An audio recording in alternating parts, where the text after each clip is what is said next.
hanya disibukkan oleh satu keluarga ini. Ngakak kalau dengerin.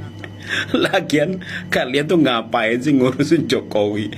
Disibukkan Jokowi terus kalian mau sampai kapan? Mau sampai mati? Mau nyimpan penyakit hati sampai mati? Ngakak betul nih gerombolan-gerombolan kayak gini nih. Apakah betul ada orang sekuat itu? Ya faktanya lu mikirin Jokowi mulu. Di kepala lu Jokowi, mau makan Jokowi kayak lagu Dina Mariana. Mau makan ingat kamu. Kalau ini mau makan ingat Jokowi. Mau boker ingat Jokowi. Mau tidur ingat Jokowi. Mau ngapain lagi ingat Jokowi semua nih. Di kepala dan otak kalian tuh hanya Jokowi aja, makanya dia kuat. Makanya lupakanlah. Sekarang udah Pak Prabowo. Tong. Ya Allah, kalian nih ngapain sih nyimpan penyakit hati kok sampai dalam banget penyakit hati, sudah sampai hitam gitu loh. Daging itu udah sampai menghitam tuh loh daging kalian itu. Menyimpan kebencian, menyimpan sakit hati itu ngapain nih? Sekarang presidennya udah Prabowo. Ngapain sibuk mikirin Jokowi? Sibuk banget mikirin orang ini memang nggak jelas ini. Orang-orang kayak gini dipercaya sama masyarakat, semakin bodoh dan goblok aja. Pak Jokowi yang ijazahnya palsu aja bisa jadi presiden 2 kali, bisa jadi wali kota, bisa jadi gubernur. Mas Gibran aja katanya nggak punya ijazah SMA, bisa jadi wali kota, dulu sekarang bisa jadi wapres. Nah, yang katanya S3, S2, yang udah doktor, udah profesor, jadi apa?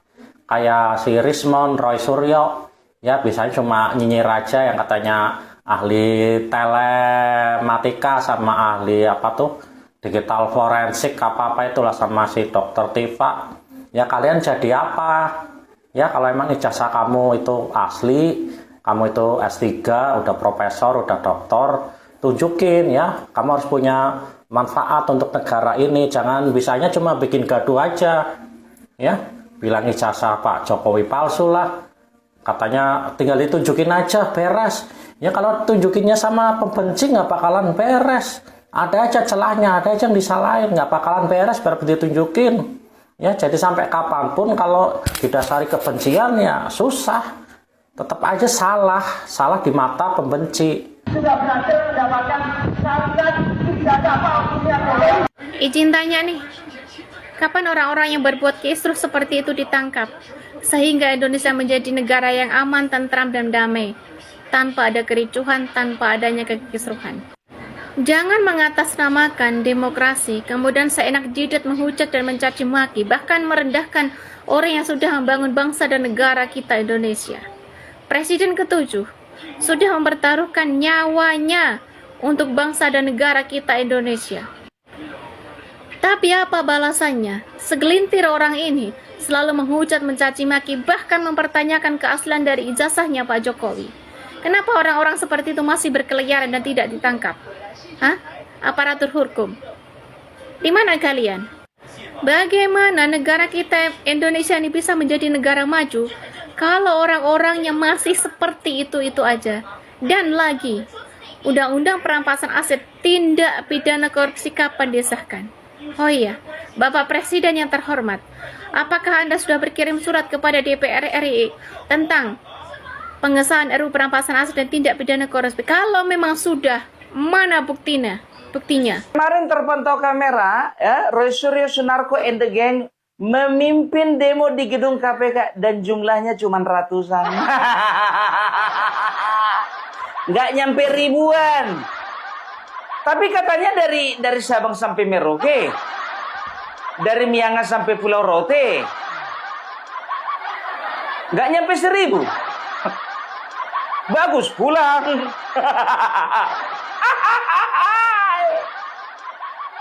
Dan seperti biasa yang dieksploitasi mama-mama sama orang tua.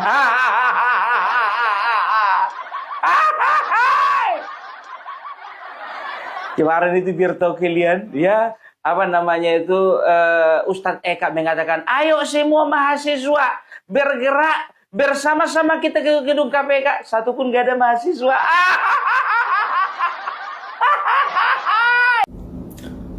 Saya sebenarnya bukan pemilih daripada Jokowi. Tetapi entah kenapa semakin kesini saya semakin iba dan bahkan simpati pada akhirnya. Semenjak saya membaca dan saya analisa dan pelajari semasa ia menjabat, katakan sebagai presiden saja. Sebagai presiden banyak sekali orang yang mencaci maki, mengkritisi dan sebagainya, yang mengatakan bahwa Jokowi anjing, Jokowi gila dan sebagainya. Tetapi respon dari Jokowinya biasa saja. Kemudian lebih parah lagi adalah ketika Jokowi ini tidak lagi berkuasa, kemudian kecaman itu semakin menjadi jadi. Hal yang mendiskreditkan itu semakin menjadi jadi. Bahwa belum lama kemarin aksi demo adili dan tangkap Jokowi. Bahkan Jokowi dicap sebagai perusak bangsa yang selama ini ia pimpin. Masya Allah, luar biasa. Ini adalah bentuk sikap yang menurut saya tidak fair.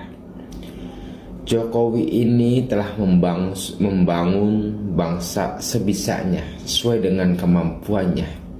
Bahkan membawa citra ini ke kancah internasional. Ketika Jokowi itu diangkat menjadi ketua ekonomi G20 internasional ya, itu pernah menjadi ketua dan itu sangat mengangkat citra bangsa Indonesia. Lalu kemudian di tengah kemudian kecaman dicap sebagai perusak bangsa ini juga diangkat sebagai Dewan Penasihat Ekonomi New Economy Bloomberg. Artinya teman-teman, bahwa Jokowi memang seorang sipil. Konsekuensi seorang sipil memang begitu. Mudah sekali. Sejarah mengatakan ketika Soekarno ini kan sipil, dan Soekarno mudah sekali dilengsarkan. Kedua adalah Gus Dur. Gus Dur itu sipil, bahkan beliau polos, santri dan sebagainya. Dan mudah sekali dilengsarkan, ya. Walaupun yang melengsarkannya adalah sipil lagi, atas komando para elit kapital. Nah, permasalahannya itu, dan akhirnya mudah saja dilengsarkan. 3. Jokowi. Ingatkah teman-teman bahwa telah beredar ketika Jokowi 2014 telah menjadi presiden terpilih, kemudian agenda besar daripada rival itu adalah dalam 100 hari harus turun Jokowi ini. Program pertama yang harus dilaksanakan adalah 100 hari rezim Jokowi mundur. Itu teman-teman, demo kemarin masih tentang Jokowi. Ya, jadi kalau zaman Pak Jokowi masih menjabat tuh lengserkan Jokowi, ya ditambahi tangkap adili. Karena sudah tidak menjabat, tinggal tangkap dan adilinya ya teman-teman. Dan sebenarnya ya kalau kita perhatikan ini menggambarkan bahwa beberapa kelompok memang tidak siap dengan sistem demokrasi ya. Kalau kita siap, kita bahkan harus terima Gibran yang menang dari hasil demokrasi ya. Bukti kita belum siap itu ya minoritas ya, yaitu mereka yang masih memperkarakan Jokowi, Gibran, padahal itu hasil pemilihan umum ya, pilpres. Artinya bertarunglah di pilpres. Ada tanggal, ada ada skema yang disediakan lewat partai politik. Silakan bertarung di sana, dan selama menunggu pertarungan itu diizinkan untuk mengkritik kebijakan, untuk siapa calon yang dijagokan. Misalnya nih Rismon yang dijagokan Roy Suryo untuk presiden 2029 atau wapres mendampingi Prabowo. Ya bangun brand mulai dari sekarang, itu butuh dana, butuh budget, butuh turun ke lapangan mulai dari sekarang, bangun citra. Jadi tidak bisa seenak kita sendiri mau siapa yang terpilih tapi nggak mau kerja keras ya, gitu teman-teman. Jadi kita harus hargai apapun yang sudah terjadi ya menurut hasil pilpres, hasil pemilu, karena itu adalah pilihan rakyat. Tinggal dikawal, tinggal diawasi. Begitu ya teman-teman. Kalau menurut teman-teman bagaimana? Coba tambahkan di kolom komentar. Itu saja video kali ini. Terima kasih yang sudah menyimak sampai selesai. Sampai jumpa di video saya selanjutnya.